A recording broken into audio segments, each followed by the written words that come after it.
going to show you guys how to do a semi-naked wedding cake. It's going to be a mini version. We're going to do a 4-inch on top of a 6-inch. As always, all the ingredients and everything you're going to need will be in the description box down below. Now let's get started on this cake. We're going to start by stacking our cake. I will leave my vanilla cake and buttercream frosting in the description box down below. This is very similar to stacking and assembling a cake and doing a crumb coat, since you will be leaving a thin layer of the buttercream on here, which is the semi-naked part of the wedding cake. So I'm starting by stacking my 4-inch. I'm adding buttercream between each layer and just doing my crumb coat as I usually would.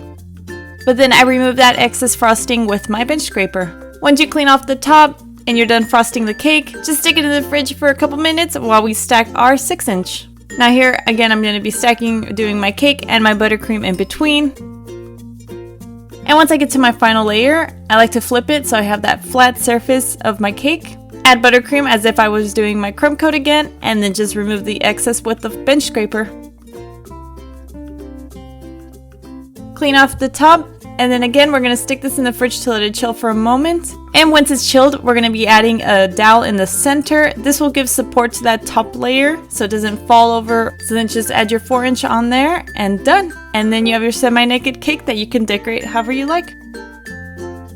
I hope you enjoyed this video. If you did, give it a thumbs up. If you want to suggest something else, leave it in the comments down below. If you want to see pictures of this cake and everything I make, I do post on Tumblr, Twitter, Instagram, and Facebook.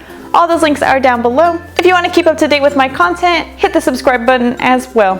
And until next time, stay sweet.